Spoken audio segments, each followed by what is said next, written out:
Is that working for you guys? Is that screen share visible? Yeah. Lots of silent head nods. I will take that as approval. All right, so when we initially talked about baby steps training on the survey, we heard that cold email and cold text was what you guys wanted to hear from, and then someone else chimed in with the voicemail scripts as well. I hate voicemails with passion, but I have still done this for you. Let's see. There we go. All right, so the goal today is to show you those tools and templates for cold email, voicemail, and I've got some text ones in here as well. I'm going to start with voicemail. For the uninitiated, especially if you're doing a small business, the tools here are to prevent just using your phone or office phone to make individual calls and have to leave a voicemail after ringing. These three tools that I have here, Voice Shot, Ringless Voicemails, and Call Loop, and I have the links to these right on them. We're going to go over some of them real quick. You pre-record your voicemail and put that audio file into this tool. You give it a list of approved phone numbers, and it just drops that voicemail on all 10, 20, 100, 1,000 of those phone numbers. It doesn't ring them. It doesn't make them think there's an incoming call. It just literally drops a voicemail into their voicemail inbox. So especially if you have a demographic of people that you know actually listen to their voicemails. I'm a millennial. I look at the transcript. If it looks interesting enough, I text them back or call them back, but I don't normally listen to voicemails. And so the templates I have a little bit later on are templates that have proven, as long as you're speaking deliberately, to match that smartphone transcription very accurately, which is one of the biggest issues when it comes to leaving voicemails. So we're going to go into one of these real quick. This one I think is also this one called Voice Shot. The nice thing about it, it's a little bit of an older tool, but you have the ability to pre-record a voicemail and drop it as a voicemail in someone's phone, or you can send it to a list of these phone numbers, and what it will do is actually call them. When they pick up and say hello, it will then take your pre-recorded message and speak it to them over the phone. So if they pick up, they'll get this pre-recorded message from you. If they don't pick up, it'll drop it into their voicemail inbox. So Voice Shot is a little bit of an older tool, but it does a very good job. It's a little janky on the back end, but we do use actually this one here at Bordner. Let's see if I can get my login to work. So you pre-record your little recordings and you put them into this sound file. You just upload them on your computer. You label them. You create a list. And we use it for reminders and for like, thank you for your purchase or whatever. We will be calling you shortly. Where is it? So they call it outbound phone calls. And once you get into your campaign, it allows you to say how many phone numbers. I don't think I can hit any of these without making it do it, so I'm not going to. But our most recent one on March 10th, we had a list of 189 people who bought something called a roof tune-up from Bordner. And the roof tune-up was like $89, and we would send a guy out, check their roof, inspect it, but also fix any one or two of the minor repairs under the $89. But we have to schedule them over the next 3 months. So we created a voicemail that said, thank you for your purchase. You're one of our DIMBY subscribers. We will be reaching out to you. If you have questions, you can call us back, but we're going to reach out to you. So we did that through Voice Shot, and we did it in two different ways. The 189 got a voicemail, and then we sent them another call where they had to, when they picked up, it just pre-subscribed our message to them over the voicemail. And it's your voice. It's not a robot. You're not typing for a robot. So it's Voice Shot. I highly recommend. We've done about 1,000 or so of these, and let's see. Yeah, they make you prepay for this, but you can prepay in like bundles of $20, $50, $100. We've done over 1,000 voice shots in the last 12 months, and I don't even think it's cost me $100 total. It's very cost effective. I think we spent like $70 for 1,000. So if you do the math on that, very effective. This other one is kind of a more robust tool, and I like Just Deliver It because they're super integrated in with the smartphone notification. So on the screen here, you have this little, new voicemail. It pays attention to if it's a smartphone or just a regular phone, and it makes sure that it's leaving these voicemails. This one's a little bit simpler to use, but it does cost a little bit more. But if you just want to try it out, I recommend trying it out on this one because you get 50 free credits. A credit, though, doesn't just mean one voicemail. I think it's like a quarter of a credit for a voicemail. So you get about 200 or so with Just Deliver It. These you can also select into the future for the voicemail to go to a certain list on a certain time and date, which is also very effective. Voice shot, you're doing it right then and there. Their affordability, their basic package on Just Deliver It starts at 0.02 cents per message, which is very effective. They do have some text messaging services involved here as well, so I do like the combo with both. And the third tool I have on here is called Call Loop. I really like Call Loop because their dashboard is a lot more intuitive to use. And if you're going to be repeat texting people your offers, and if you want to make sure you're not inundating people with repeat texts or repeat voicemails, and to just be sensitive to some of the spam laws, I like Call Loop for its ability to have a dashboard to show you which list people are on, and you can see how many voice broadcasts, how many voicemail drops, and how many texts you've used. The great thing about Call Loop as well, if you're using any of these CRMs listed here, Aweber, Mail, Chimp, Infusionsoft, Constant Contact, HubSpot, Unbounce, Entreport, all of these, you have a setup where, hey Sarah, can you take this call and tell her you're going to give her Ross's number because I'm in the middle of a Zoom. I know, I'll give it to her. So Call Loop is not the most affordable one, but you do get a 2-week trial on it, and I really like their dashboard. So if I had to tell you how to look at these 3 tools, if you want to test it for cheap, use Voice Shot. If you want to test it for free and just do like 50 or 100 of them, you go ahead and use ringless voicemails. She's just got to call Ross. I don't know, it's the Browning. And then Call Loop, if you find either of these 2 tools to be what you're looking for, Call Loop is the more robust setup for that as well. Any questions about these tools before I move on? No questions. All right. I would just say on any of these, I mean, you're going to want to have like a plan in place, whether it's you're doing cold,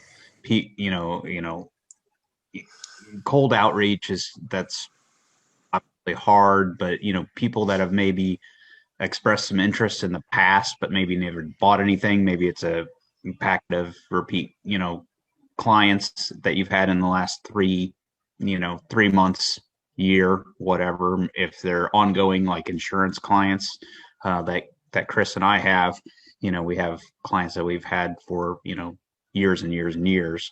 You might just want to, pitch an extra product to them or talk about potentially referrals or something like that. Annual reviews. If they do things like that, obviously you're going to want to scale those down. But and annual reviews are great if there's a big change in your business. For our bookkeepers, tax deadline reminders, stuff like that is all great.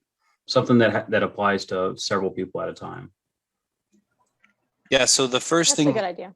The first thing after you learn which tool you're going to use, the biggest thing in cold outreach, whether it's email, text, or voice drops, you need to understand the segmentation that Chris and John are talking about. Segmentation is that you group your prospects differently than you do your current clients, And even your current clients, if they're within 1 year or within 5 years, or they're long-term clients, you sort them by what they've purchased or how much they've purchased. And for prospects, especially that you don't have an ongoing relationship with, and you're going to do this cold outreach to, you want to make sure to be in compliance with the anti-spam laws, the different federal regulations as well. So the biggest thing is to remember, the easy way to remember it is you basically have in Missouri 18 days after someone has contacted you where you can do cold outreach to them. Unless they have clicked, yes, you can market to me. If they haven't clicked, yes, you can market to me, or they haven't signed anything that says I'm okay with being on your list. The best way to do that cold email, so like at our home shows and events and on our digital forms online, we have them sign that, yes, you can market to me about my appointment, but also your other marketing promotional items as well. So making sure you're compliant with who you're segmenting your cold outreach to.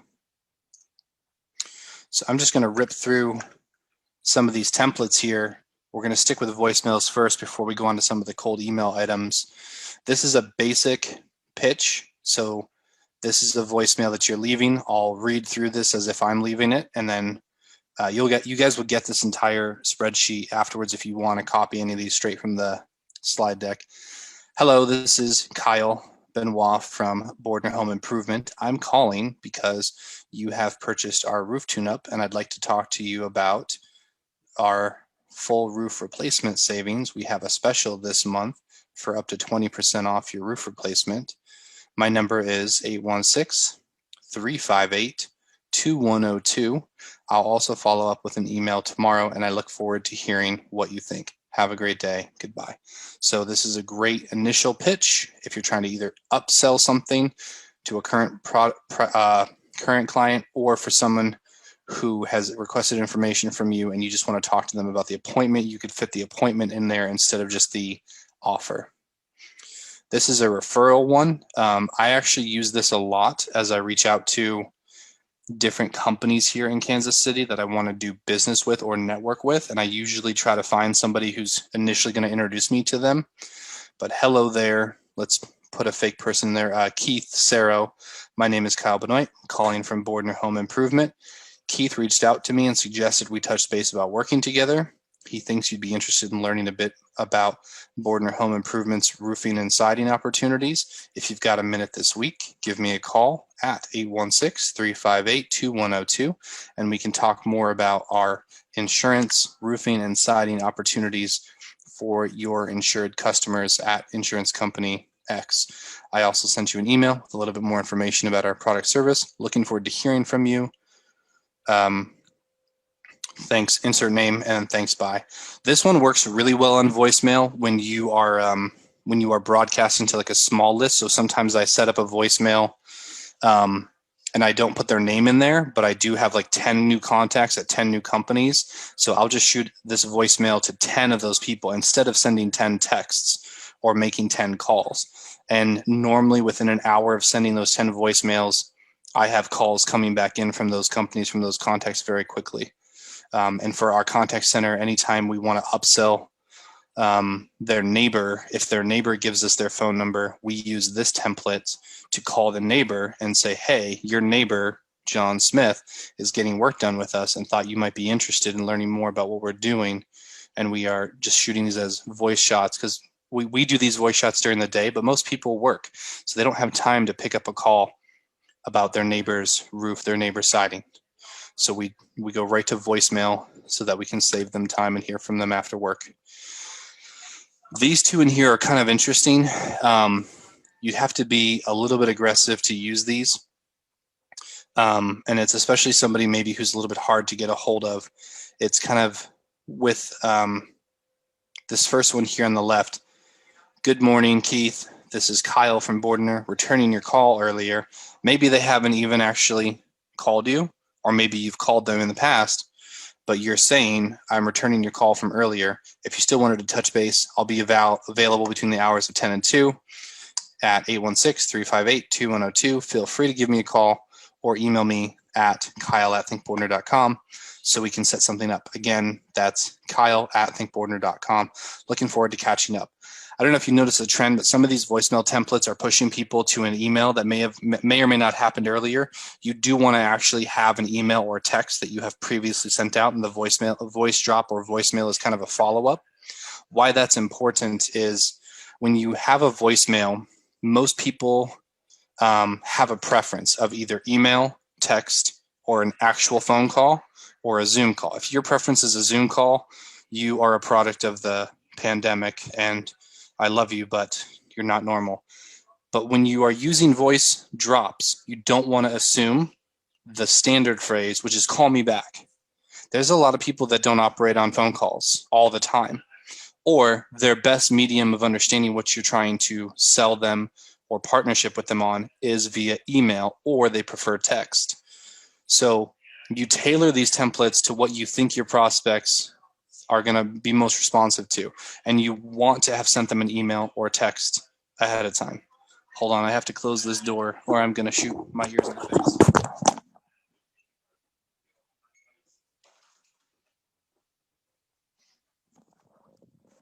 Open office concept is the worst myth in America. The one on the right that has a detailed voicemail is where you're giving more information about what they're looking for, and you're asking a little bit differently of what the call that they're returning earlier is. And you can flip call out for returning your previous request for information, previous text. You have to get creative with these templates. Here's one that we use at our events and home show. So after a home show, I don't know if any of you were at the Johnson County Home and Garden Show, but we walked away with 110 preset appointments from people who were interested in learning more about Bordner. And so for the ones that didn't book appointments, we used this version of a template for voice drop. Hello, Jane.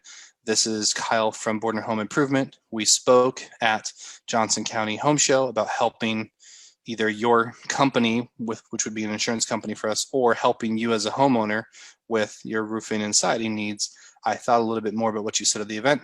I'd love to go over a few more of my thoughts with you. Give me a call back throw your number in there when you get a chance. The second one here, it's very important to keep relational and personal with voice drops as best you can. And so if they did truly meet you and you're the one calling them back, you have this one on the left. If they met your colleague, so on our call lead sheets, we make sure that whom they spoke to at the home show is recorded. So you would be dropping a voicemail. Hello, Jane Smith. This is Kyle. You spoke with my colleague Jacqueline from Johnson County Home Show on March 5th. She mentioned you wanted to talk more about your roofing problem that you're having, and then it's the same end as the first one. These can be used at home shows, events, trade shows. That can be used at networking meetings even. I do use these for some networking meetings. And again, these are voicemail drops. So you're just pre-recording this either personally, one-on-one, and then you put those out, or you can take out the personal first name and just say, this is Kyle, loved you spoke with so-and-so, instead of just having to record them for each person. This one we use for people who've actually requested information from us. So this is pretty basic.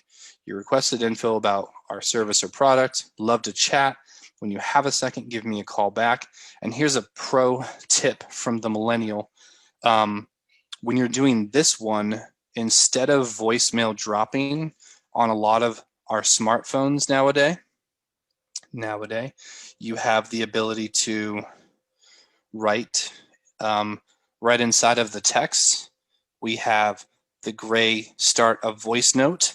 So sometimes our contact center or myself, we just sit here, and by clicking and holding this gray button, it starts to record everything I'm saying, and I would run through the template, and then that's going to drop an audio note right into text. I have found people are very receptive over Facebook direct message and over text to a voice note that you personally take the time. And it's kind of getting away from our cold concept here, but if you need personalization for some of these as well, this one, incoming request for service, here we are, is a great way to personalize your outreach. I have a second version of it here, which you would send after 2 days. So if you had a full campaign of people who were just not responding back, you send this initial one, you wait 1 day, you send the second one, which says you took a look at their website, or you took a look at their home address, or you took a look at their problem, and that we could be a big help, and here's why. Then you wait 2 more days, and you would send a third voice drop here as well with a very actionable insight, or with a very specific or scarcity product offer. And then this one, I think, would help a lot of us who are running smaller businesses locally.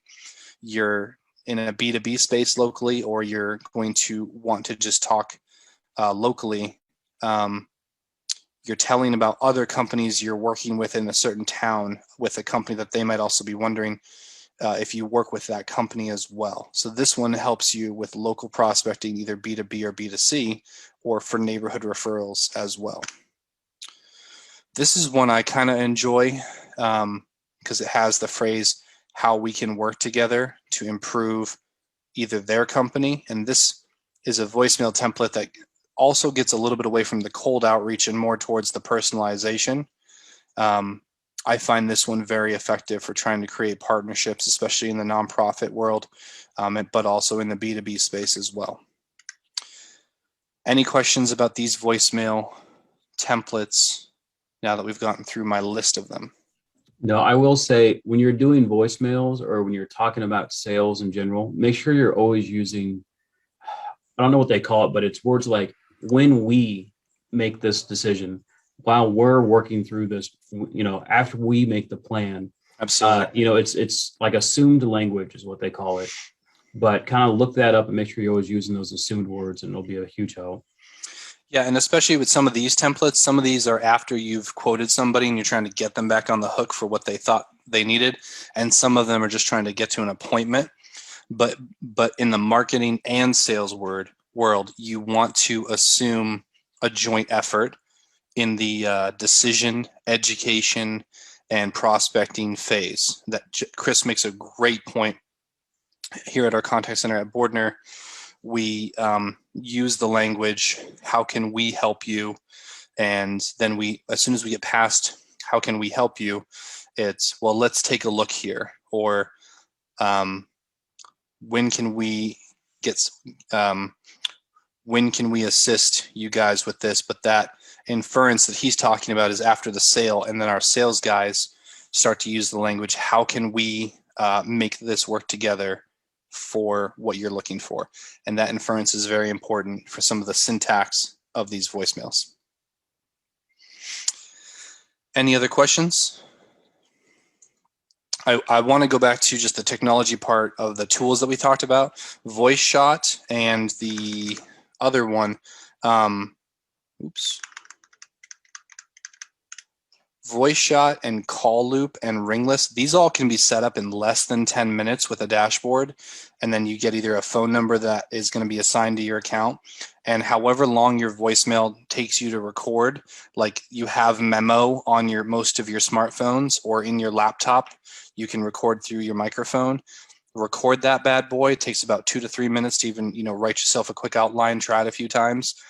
And then it really is just an Excel or comma separated value sheet where you just list the name and the phone numbers. Pam in our contact center, she got Voice Shot activated, prepaid, and that list of 189 voicemails done in less than 15 minutes. So I don't want this to scare any of you who've never used these before. Pick the one that works for you if this is an application that can help you, but they're so simple to set up. That's why those are the 3 I picked, because they don't require a lot of setup time or waiting. Any questions about voicemails before we move on to email?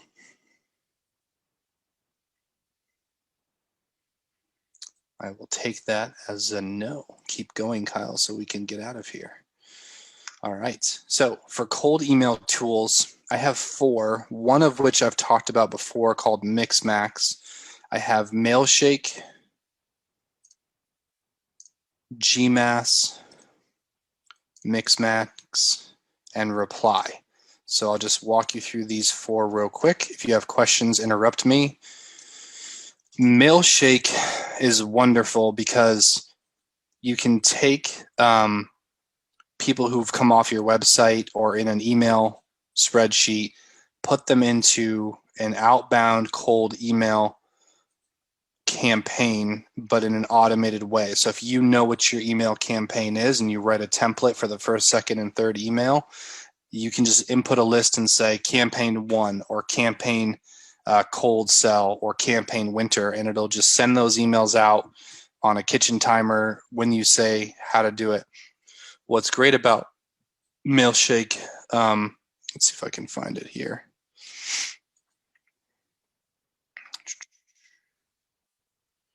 Outside of their normal connectivity, the Mailshake email servers are very powerful because you do have to pay for all of their plans. So I've never personally run a Mailshake campaign that did not produce over $20,000 in sales.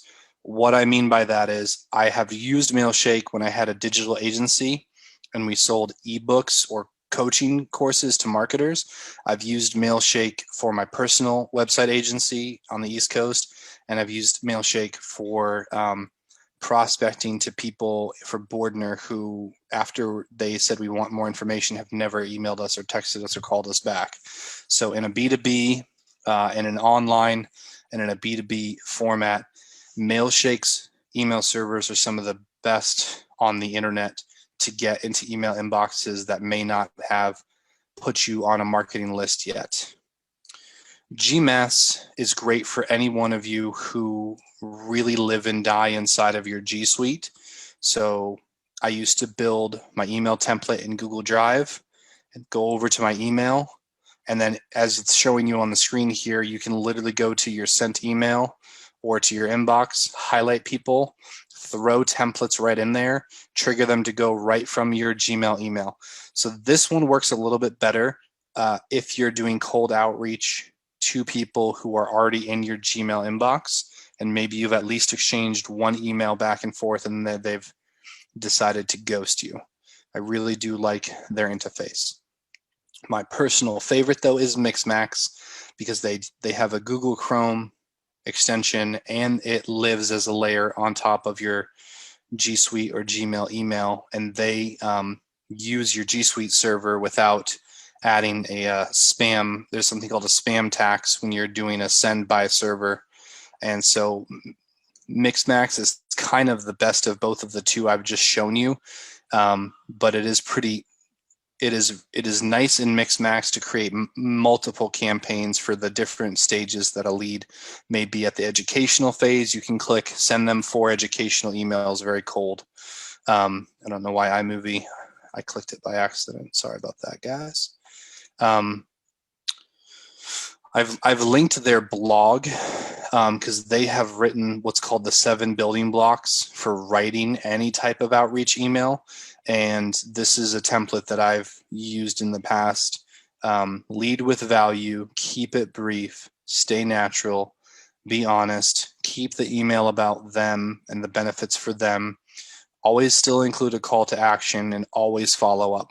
It's a simple idea, concept, but I actually keep this blog in my favorites, so I'm sending this to you guys as well, so that anytime you're lost about how to write an email template, you just come back to those top seven pillars and you can stay very personal. If you want to kind of scale and get really fancy and you have thousands and thousands of emails to deal with, this company called Reply is a monster. You can use this to book demonstrations and include your calendar or your Zoom. You can use this to book appointments for in-home service at scale. You can use Reply for your cold outreach via email and via text. Reply is a monster. You can try it for 2 weeks, but it does cost a pretty penny. It does integrate with your CRM, and their email sending server is its own. It doesn't live on top of your Gmail or G Suite one, but it's a great scalable automation software. Highly recommend it, and then I highly recommend you link it to HubSpot. Any questions about these cold email tools? Okay. Hey, sorry, I raised my hand, but you weren't looking Sorry. digitally. Yeah. First question is, how do these differ substantially from your standard a MailChimp or other constant contact? So my initial answer to that question is the two you just named, both MailChimp and Constant Contact, allow you to have free plans and not just like a free demo for 2 weeks, but free actual plans. Because of that, the email servers at both MailChimp and Constant Contact have almost 4 times the threat of ending up in people's spam or promotion tabs.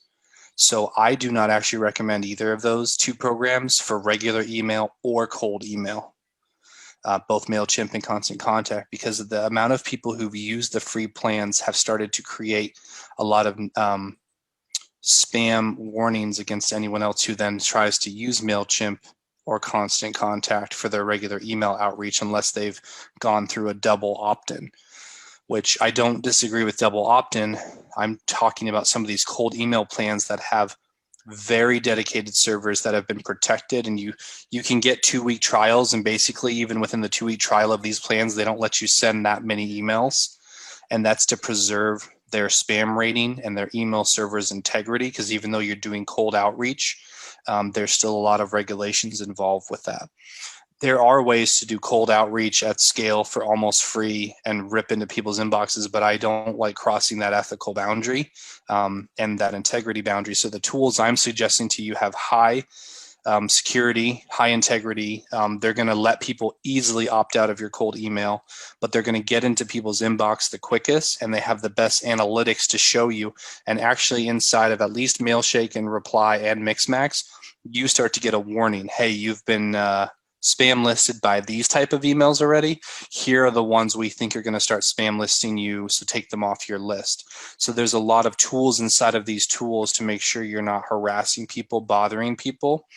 Whereas in my growth hacker world, the default was, yeah, just go set up a MailChimp, start your cold email campaign. You're going to get spammed out in 4 weeks. So set up 4 weeks worth of emails, and then you're going to have to set up another MailChimp account to do the list again. And that's really kind of turn and burning, and I don't like doing that.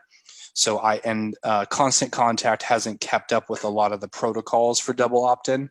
And because of their free plan, even though they're a great company, I don't trust, and I've done extensive testing to see, and they always end up in people's spam. And I just don't see a great return on investment with both of those tools. I have another question, but if somebody else wants to get ahead of me. Any other hands up? Otherwise, Camilio has the floor then. Sorry, everyone. For the ones that are layered, as you mentioned, on top of Gmail, so is that going through Google servers, and can that negatively impact your? So Mixmax allows you to do it, and Gmax allows you to do it at gmail.com email. And if we've also got G Suite emails, which are custom to your website. Yes, your email sending capacity on the G Suite side would get negatively impacted. But that's why I have used these tools, because when you upload the list, it'll say these emails have already spammed out tons of other emails. So I recommend you don't email this part of your list. HubSpot does a similar thing. You get a health score when you upload a list of emails that don't come in naturally through opt-ins. And then you know whether your bounce rate or your spam rate is going to be relatively high or low based on the list you're sending to.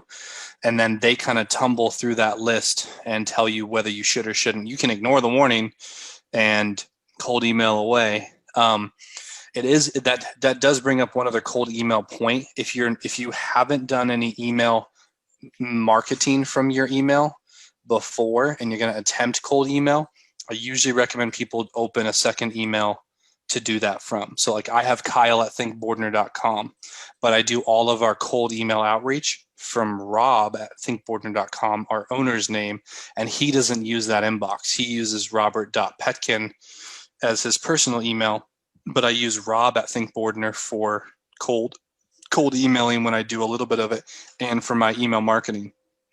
so that my personal inbox and Rob's personal inbox both don't get spam rated for the personal emails that we send on our day-to-day. So when you do start cold email, especially for the ones that overlay on Gmail, but for all of them, either pick a version of the @ or pick a version of your first name, last name, so that people can still trust that it's coming from you if they know you and understand your company's integrity. But I do recommend cold email, setting up a separate email. Okay. When I worked as a growth hacker for an agency, we had 300,000 marketers' emails, and for every 50,000, we actually had a different email, and my boss's name was Vin Clancy. So I had about 10 different versions of Vin Clancy at vinclancy.com. I had like a Vincent and Vincent D and Vinny, and we just kept a separate email for every 50,000 of those emails. We were emailing it in different batches so that we wouldn't get spammed out on any of them quickly. But we had a message we wanted to get out. We ended up making $250,000 in sales, selling them an ebook to marketers about how to do growth hacking and marketing.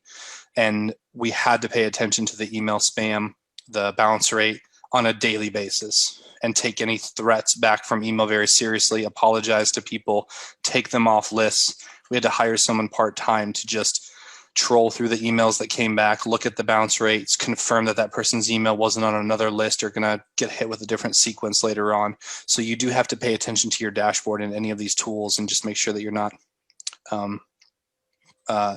violating anybody who's already opted out of something. Any other questions? Good. I don't see any hands. So templates that we've got here, this is a basic one. I think a lot of us just overestimate the reality that people just want personal emails and not 8 pictures, 4 paragraphs, 7 links, and the unsubscribe button hidden somewhere. So this one is one of my favorite first touch emails. It's very nice to hear from you, Mary. Thank you so much for thinking of us. I appreciate the questions. There are a couple of possible answers to your questions. I want to be sure I'm giving you accurate information.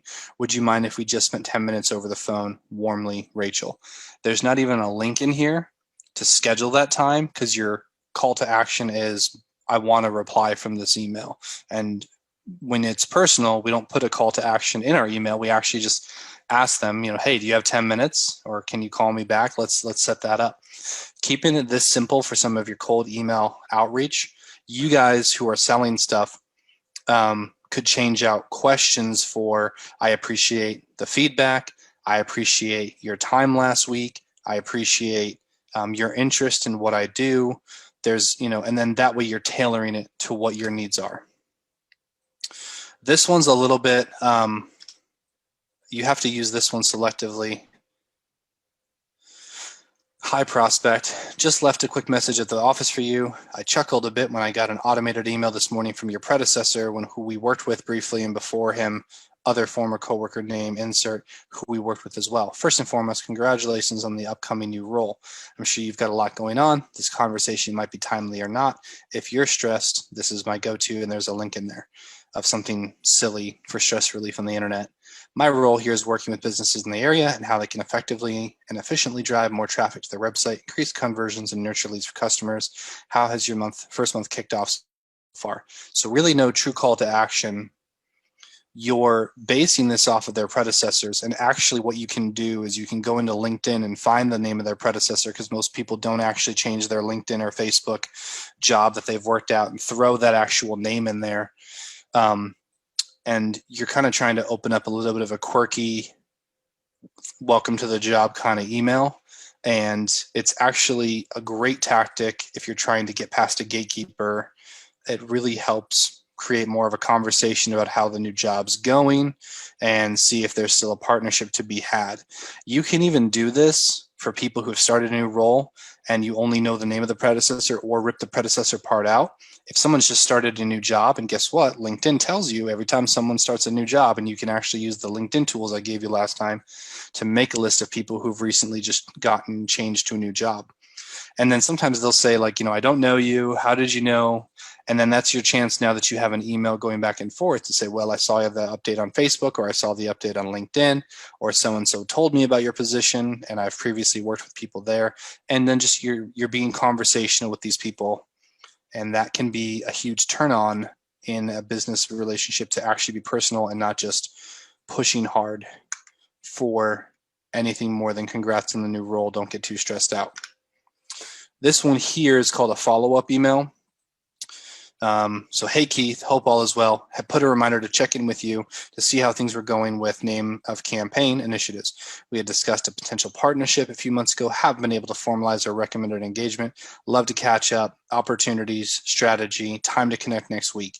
This one, you want to use maybe like, if you've gotten those calls that say not right now, or I'm thinking about this next year, as soon as you end that call with somebody who's doing the not right now, not the right time objection, and you can't overcome those objections, you drop this cold email to go out in 2 months. Or if they said not till next year, the day after New Year's, you put this cold email to trigger for them the day after New Year's, and put the Happy New Year in the subject title.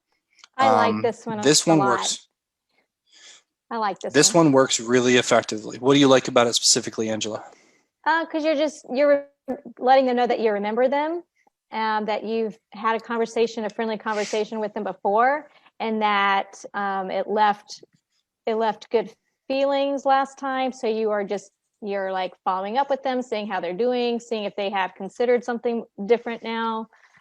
It seems less stalky, and it seems anyway, I could just see myself using that one more than some of the other ones. So. Perfect. Yeah, the catch up. This one is awesome. Happens a lot. I like the idea of it, but I find that the tone is very stiff in this. So guys, I'm grabbing templates that are from my past, but I've updated some of them. This one's an actual updated one, and it is a little stiff, but it's up to us to make the template our own for our own company. Right? You've got some fill in the blanks, but potential partnership, formalized recommendation engagement, like no one freaking says that in real life. So rip some of that out and put your casual language in there, or put your business's language in there. I'm just giving you the bones. You've got to really decide how formal. Some applications are formal, right? Like a lot of B2B stuff is super formal. Some of it needs to be casual. Some of it has to find a middle ground. What I wanted to do is give you guys a lot of the nuts and bolts on these, so you can pare them down instead of figuring out how to make them more professional. That's a great point, though, Camilio. I am showing you guys a bunch of rigid ones that are either professional or hyper professional, but definitely paring them down to, Tana and her husband with I know a guy's home improvements has to could stay business casual most of their email conversations, and so she'd have to pare this down a lot. Hey, just to check in, you said your leak in the basement's not that much of a deal, but I wanted to check in a month later. It kept me up at night last night thinking you might still have a leak. Is there time for us to send one of our guys out? Is it still a problem for you, or have you discovered other problems? Would love to start to be able to sleep at night again. Let me know how I can help you. You can make it that personal, that casual with even these templates. Any questions about this one? Good. This is the I just called you one. You can pair some of these email templates with those voice drops that I showed you earlier. So I picked ones that were connected either over the phone, over text, or over email, because again, one of the biggest things marketers are missing in our day and age, if your customer comes to you via text, they may just want to book an appointment over text. If they come to you via email, that might be their medium of choice. If they call you and call you and call you, don't email them back, call them back. That's their mode of communication of choice. Always meet people where they're at. So this one dials into that a little bit. Sorry, I missed you on the phone today. I was calling because of X. Leave the reference to your voicemail. I mentioned that I will call you back on time and date. It is so key that if you put time and dates for callbacks or follow-ups, just put those as calendar reminders on your calendar. Being prompt for those, even if the people you're trying to reach out to aren't, is vital. And of course, you can always reach me before that at your phone number, especially if you know this person is a phone texter or a phone caller. Then just tell them, whatever is best for you, text or call. I look forward to connecting. Cheers, your name. This is a learn more one. This is for, especially if you have a lot of educating to do. So I'll just pick on both Camilio and Angela. Both of your businesses involve the client either coming to you with a lot of education about what they want or not knowing enough about what they need, and you have to educate them on what their best choices are with your packages and services. So this one would come at you from, thanks for taking the time to share a little bit about your needs or your company's needs, as well as the goals and challenges you face. If you'd like to learn more about this, says other companies are dealing with those challenges, but you could actually put in there, if you'd like to learn more about how some of my other clients are dealing with those challenges, happy to schedule a call. We could talk about your challenges, determine whether or not I might be able to offer some help. You can switch the language, I might not be able to offer some help, to if we're a good fit, as Chris spoke earlier, inferring the we and not making it an us versus them can turn this email around too. If we can find some time to talk later, use the convenient links to schedule a time below. The other way I like to use this email, instead of here's a link to my annoying calendar software from hell, you can also do what I prefer, which is before we talk some more, check out this link below to learn more. And then you put a blog post that you either recommend or have written, or something informational like a PDF or some kind of automated presentation or video, because everyone's watching videos like mad on the internet. And then instead of the call to action being a calendar link, you're easing off that tension that they might already be experiencing when they see your email, knowing you're trying to connect with them. And all you've done is give them a link to something for them to watch and view. And if you use Bitly or if you use a link tracking software, if you can tie that to the cold email software to tell you, hey, John clicked on this, Kyle clicked on this, Matt clicked on it, then you can look at your database and know, okay, 3 out of the 10 people I emailed this to clicked on that video. Those are the 3 people I'll send a let's get together and talk now that you've watched the video. And you can kind of be sneaky about knowing whether to pursue that or to send them another email saying, what did you think about that video?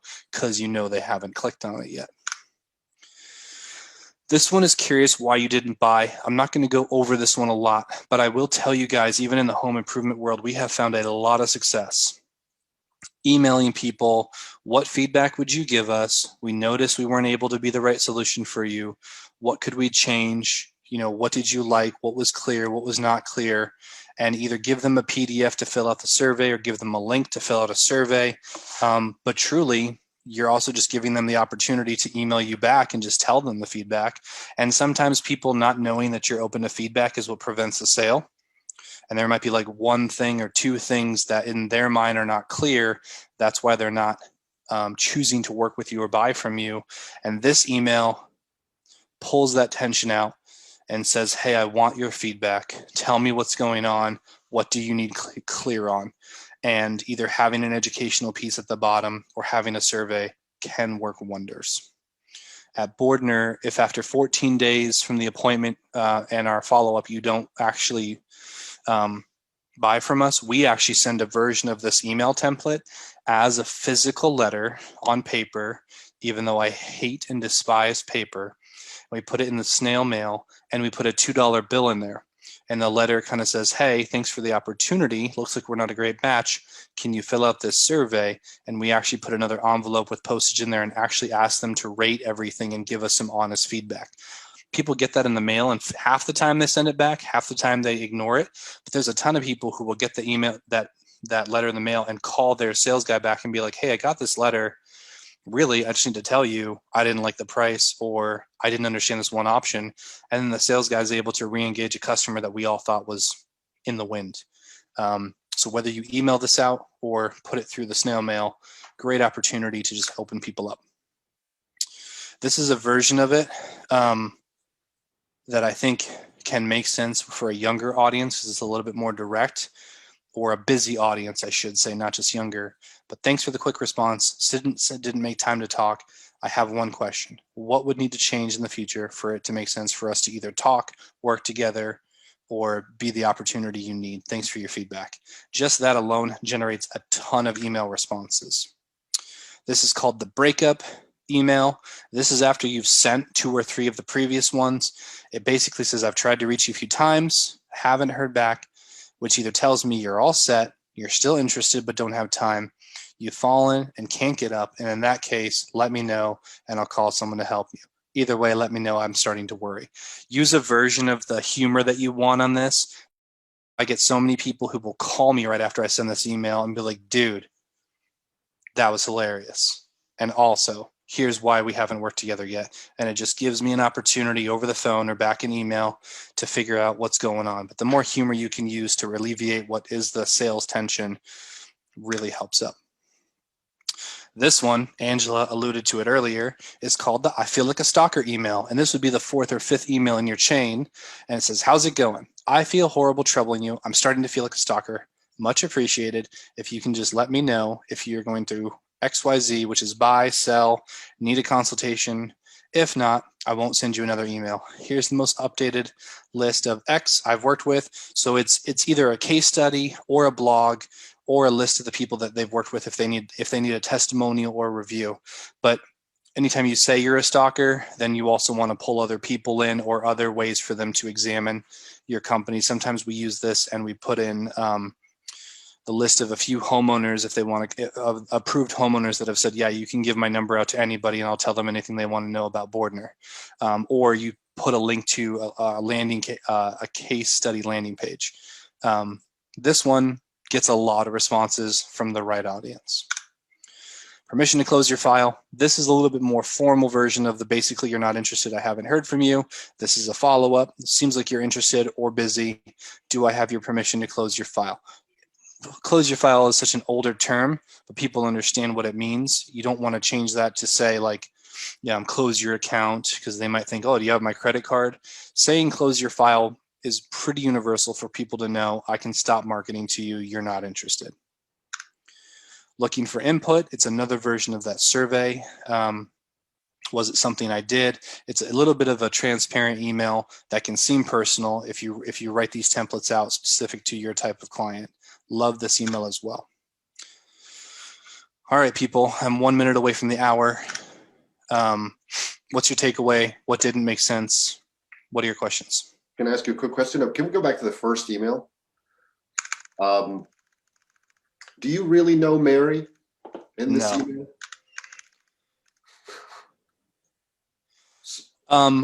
There's 2 versions of this. This may be a contact or prospect that has unengaged, or this may be somebody whose only other contact with you has been a form fill or a text saying, I would like to know more about you. So after their initial inbound that wasn't live over the phone, hi, Mary, it's very nice to hear from you. Thanks for thinking of, Bordner Home Improvement. I either appreciate your questions or I see you have a problem with X. In my example, it's usually roofing. There are a couple possible ways I can address your situation. I want to be sure I'm giving you accurate. So it's either after they're inbound or after a few email exchanges, you're kind of trying to re-engage them. Okay. The flip side of this, Camilo, is maybe also you're cold emailing someone who's ghosted you and they've ghosted you hard. And you're still putting that it's very nice to hear from you in there because you're also pointing out that you haven't heard from her. So we haven't really looked at an email that's truly, truly cold. There's some point of contact in all of these. Some of them, the other side of that is you could use this one right here as a cold email. You could buy a list and tell Mary, it's very nice to hear from you, when you freaking haven't and she has no clue. But the psychology of it is you can either write some questions that people might have about your business in here, or she's going to write back and say, I have no clue what you're talking about. Well, sorry to bother you, Mary. I do XYZ. Thought you might be interested. And that's the tricky side of cold outreach. When we say cold, there's 2 versions of it in the modern world. I bought a list of people who I'm unexpectedly going to pounce on their inbox with, or it's a list of people who have ghosted me, may have bought from me way, way back in the day, or it's people that have asked me for info and never gotten back from me. So it's kind of like this, the corpse is in the ground, but it's still warm, or it's truly a corpse that you're trying to resuscitate. There's a Thanks for big. defining that. You're welcome. But even this next one, congrats on the new role.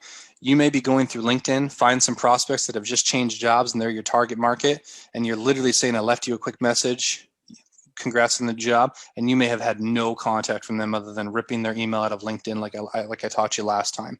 The goal is you're slightly tricking people with some of these first lines, but it's a little bit of a white lie, because you truly should have left a message or a voice drop for them at the office. That's how I would do it. But the other side of it is, people can say, left a quick message. They might ask their secretary to check their voicemail and email you back. I don't have a message from you. Oh, darn, might have had the wrong email or wrong phone number, but at least you're engaging them. This follow-up email is probably not cold. I just called you this is one of the most well-used cold email templates on the planet, because you did not call them, but you're starting the email that way. It's a little bit of a lie, but it's also, maybe they don't have a phone number. Maybe you couldn't find their phone number. And so you're throwing this cold Hail Mary out there. The learn more one is a true cold, because you're sending this one out to get the call to action to a meeting or to some educational, but boom, maybe they didn't take any time to share about X, or maybe you've heard that they've talked about X or they work with X and they haven't shared that with you. But there's a little bit of an element to cold email that can be a little bit snarky on the way some of these are written. Curious why you didn't buy, what you would need to change. And the breakup, these three, curious why you didn't buy, what we need to change, breakup, they're a second or third or fourth attempt at cold email after no response or the wrong response. I feel like a stalker also in that category. Permission to close your file is the kind of like, these five here I have used in a sequence. Learn more, no response. Why haven't you bought yet? What would I need to change? What's going on? All right, you either fallen and can't get up, I'm done with you. And like a fifth one, I know I'm a stalker, but here's some case studies. Sixth one, permission to close your file. This is a 6 email sequence of cold emails that you could send out to some B2B or B2C prospects to see if what's really going on is either you or they've got finally just getting them to respond back with, stop emailing me, I went with a competitor. Yeah. At the end of the day, all these need to be, everything will need to be switched to get the terminology, the industry, the type of person. You know, if I'm hitting up a salesperson that, you know, the sales meeting we had was we went to the bar, had 2 drinks and talked about business. That's a whole different approach than hitting up the VP of HR. So everything is just an idea. Nothing is truly final. Like, this isn't a cut and paste. You know, he's not doing an ad campaign for somebody, but it's just ideas on what you can make or adjust to make it work for different scenarios, and showing that, you know, as anyone who's done sales knows, you've got your first contact, your second contact. You know, normally it's your third or fourth time talking to a company is when you're actually making that sale. So having different templates, you're just not sending out the same follow-up template time after time after time. And that's, I think, really what Kyle is trying to show, is that there's different strategies for that first one, that second one, that third one. And that's really what I think he's trying to get across, is, you know, some different ways to do that. So I think we're good kind of going over that, Kyle, if you want to go to the text messaging tools. Yep. So I've talked about sales message before. That's the one I'm currently using. I've got Twilio and text message in here. Twilio is for the tech wizard among you. Sales message is for people like me who don't have time, but it just needs to work. And text message, text magic is for people who want to get fancy. So I'll start with sales message. Sales message allows you to have a dashboard and an app on your phone. And what happens is it ends up looking like your email inbox, but you have campaigns you can set up, and you can prescribe 1, 2, or 3 text messages, and they will go out at a certain predetermined time and date to that whole list in that campaign. But then you have the inbox that shows you the individual responses, and you can manage responding with templates or responding with personalized messages. Love this tool, very cheap, very effective. gets right into people's phones. Text magic, a little bit more fancier than sales message. Sales message is a dumbed down version of this. This allows you to create sequences that, based on people's responses, even this the example here, where can I learn more about pricing? Please find our pricing information here. That was automated based on the keyword in the person's text saying pricing. So you can put triggers in here as well as templates, as well as schedule. Little pricey, but text magic I have used as well. Awesome. The third one is called Twilio, and it's literally for the wizards among us. I'm a little afraid of Twilio. Twilio can do multiple things. It can send out texts and receive them like the other two, but Twilio can actually be your entire contact center, can be your voice and text solution. But what's great about Twilio, even though I'm being silly talking about how it scares me, you can program your call waiting, you can program WhatsApp, you can program text, you can program an entire contact center right from Twilio. And instead of having to write code, it actually gives you a visual dashboard with like boxes and arrows and triggers. As long as you watch Twilio's videos, if you need a complex solution or a scalable solution, Twilio is wonderful, and it stays very cost effective. Sales message is what I'm using right now, and it hooks up into HubSpot, so it shows me contacts in HubSpot that have gotten a sales message conversation going. Text messages for people who want a little bit of triggering for those responses, and they can't always be on hand to respond to everything. And Twilio is your behemoth that can create all the way up to a CRM, or you can just put in a list of text messages and it'll text you out. All three I've actually used, and I value all three for what they can do. Any questions about these? No, I'll just say that Twilio is what, in the insurance industry, I know a company that has every single agent using that Twilio. I mean, there's almost 300-400 people that I know of that are using it and like it. So easy to use and so customizable. I dream about working there. Here are some quick text templates. Here's an answer request. Hey, Jane, saw your request come through. Do you have a few minutes to talk through it? That phrase, to talk through it, wonderful, because you haven't clarified whether it's going to be a talk over text or a talk over the phone, and whether or not they're a texter or not. If they're a texter, they'll just start responding with text and ask your questions, or they'll tell you via text when's a good time to call. Love this very generic answer request. This one is an appointment set. James, would love to talk with you. Free time, date, time. Let me know if that works for you. This can be cold or this can be personal. Either way, you can send out a list of people who may know what you do, and you can just add one line in there. Hey, James, Kyle with Bordner Home Improvement. Would love to talk to you about your roofing needs. I got some free time on date and time X. Let me know. This is an appointment bump. Hey, Tom, you had an appointment on this date. We just have an opening on this date. Would you like to change your appointment? We do this at Bordner, and we actually put the same dates. Like if we have an overcrowded day, 2 Thursdays in the future, Tana, this also might help you out. We send out like 10 texts in little groups and be like, hey, you all have your appointment on this date. We have some openings on this date or this date. And then you have all these people who are like, oh, you can get to me faster? Sure. And then we bump up whoever actually responds. And then if too many people respond, we get in there with our personalized message and say like, hey, that new date actually filled up, but I have date X or Y. And just being able to control your sales inventory is very powerful for anybody who's got services to provide. I wanted to go over this one. This is from HubSpot. This gives you an understanding of language that's either too casual, too stiff, or just right. Your version of just right is going to shift. But you've got these 3 templates in here for, even though it says too casual or too stiff, actually, some of us operate with clients in a very casual manner. Some of us need a higher level of professionalism, and some of that business casual just right in the middle is listed here as well. So I wanted you guys to have these 3 versions of the same text template for setting an appointment. Setting an appointment seems to be kind of one of the hardest things to do besides the actual sale. So taking a look at this, engaging if the texts or emails you're doing are either too stiff, too casual, is a great opportunity. I've got a bunch more in here. I'm not going to read through all of them. but using the words please, looking forward to, and then asking things in a kind of agnostic manner. If you're interested, let me know by replying.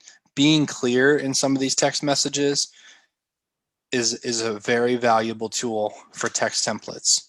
Always starting off with name and company is very important, because if people don't have your number saved, they have no clue who's texting them. That's very important. Being very clear about appointment and date time slots is good, and being direct about that. There's a lot of people who don't want to just sell that appointment, but you've got to just sell it. Here are some follow-up ones as well, or if you have any questions, happy to jump on a call or text here. And I believe that's all I have for text templates. I have a list of 113. If people are really that interested, let me know. But I pulled out some of the basic ones that I either use at Bordner, in our podium, or in our sales message. Any questions? Not a question, but I have to say, I love texting personally, but I hate text marketing more than anything. Because that excitement of getting a text and then it's just somebody trying to sell you something. Yeah. I love it for all this appointment follow-up stuff. And if I've already, have a relationship with whoever it is. But it's funny because Chris was mentioning the insurance industry, and I have a guy who's been hounding me for months. Every couple of weeks I get a new text. So Camilio, I very much feel you. Now that my phone tracks how much time I spend on it, I also have an app tracking how many personal texts. I'm up to 300 text messages a day right now, which is ludicrous. But I wanted to show you guys, am I still screen sharing? I'm not, am I? There's a company that is trying to fix what you just said. It's called Community. I didn't put it in my list because not everyone has the time to be this personal. But community.com is building, it's geared at influencers and personal brands. It does everything from individual texts to some bulk texts. But what's great about it is it makes you send an initial text to your entire list, explaining who you are and what you're with, and letting them know that you're actually a human on the other end. And it's not just marketing, blah, blah, blah, but it's actually, hey, I'm building a community of my partners, or hey, I'm building a community of my customers. Would you like to receive notifications via text? This company walks you through not just their software, but how to be hyper personal, even with sales and marketing text messages. They're one of the leaders in their space for making, and there's actually about 7 or 8 brands or influencers that I now have sending me these texts, and I keep them turned on because I'm learning from their personalized texting on how to do that in business. And that's, like you said, it's a very frustrating thing. I'm getting this one text and it's like 5 of us getting this group text, and I don't know who the other 4 numbers are, and we all get this like 5-person group text. So it's like 30% off this blah blah blah, and it's so erroneous, it's so invasive, there's nothing marketable about it. They're just blasting this link out to tons of people in groups of 5. So I've started responding with like what the hell kind of like gifs, and some of the other people have like ha-ha'd after it. And then we've been in the same group from multiple of these group spam texts, and we can't get out of it because you can't get out of a group text on an iPhone. So we're stuck at the mercy of the stupid new marketing Hail Mary tactic, which I don't advertise. And now I have relationships with these other people who are being absurdly marketed to. And that's the only thing that's happened is I'm now texting one-on-one with this guy in Ohio and this girl in Jersey who have similar marketing roles to me. And we have no clue where this company got all of our information from. But my antidote is this company called Community that allows you to build an audience of text messageable people and stay very personal, send them stories only.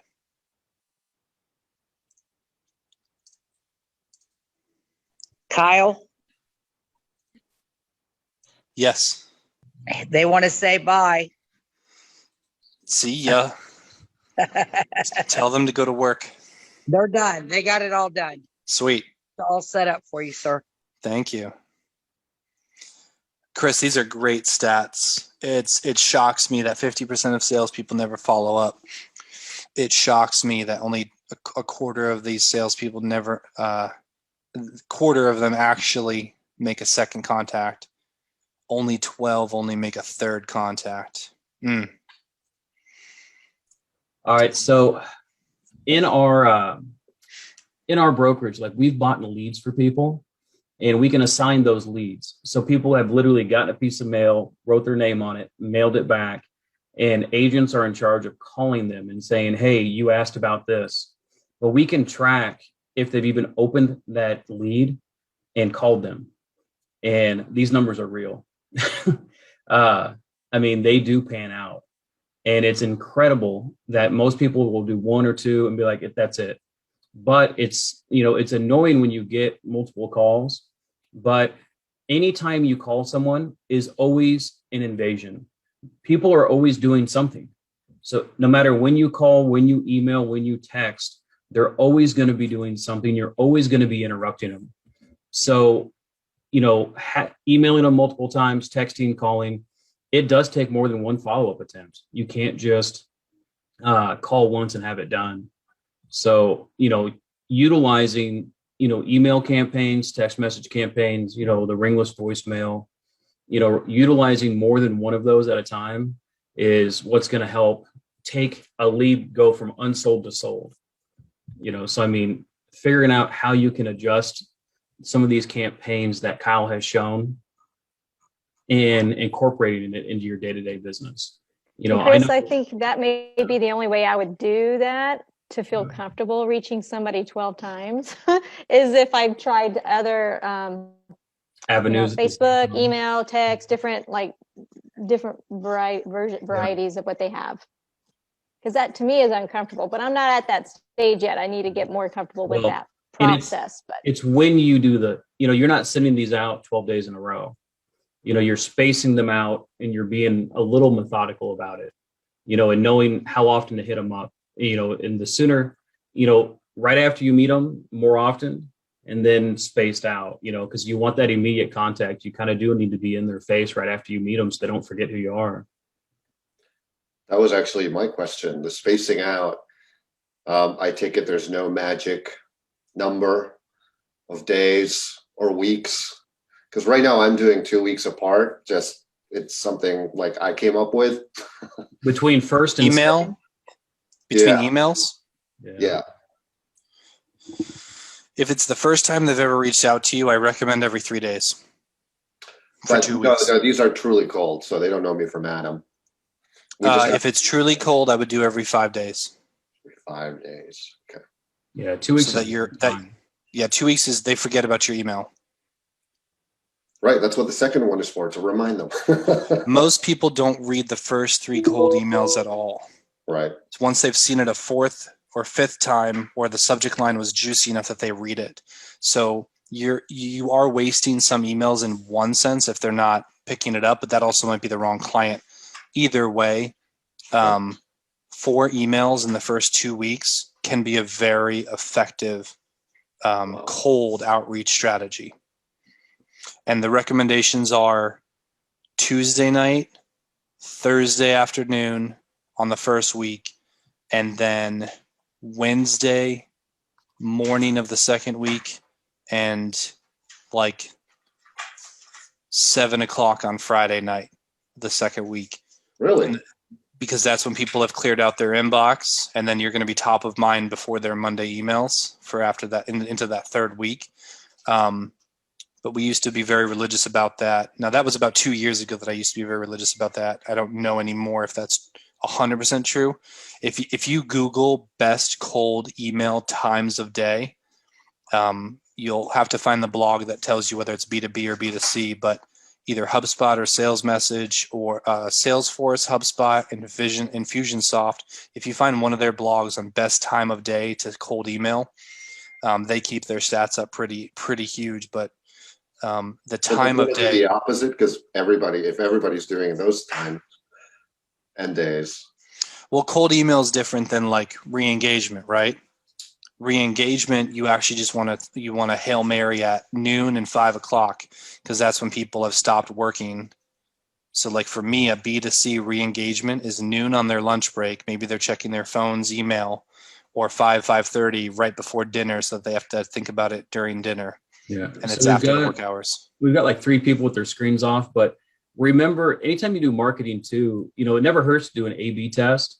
Mm. If you've got 100 people to contact, hit 25 of them up at 8 o'clock, 25 of them up at 9 o'clock, at 10 o'clock, and just say, okay, these are the open rates.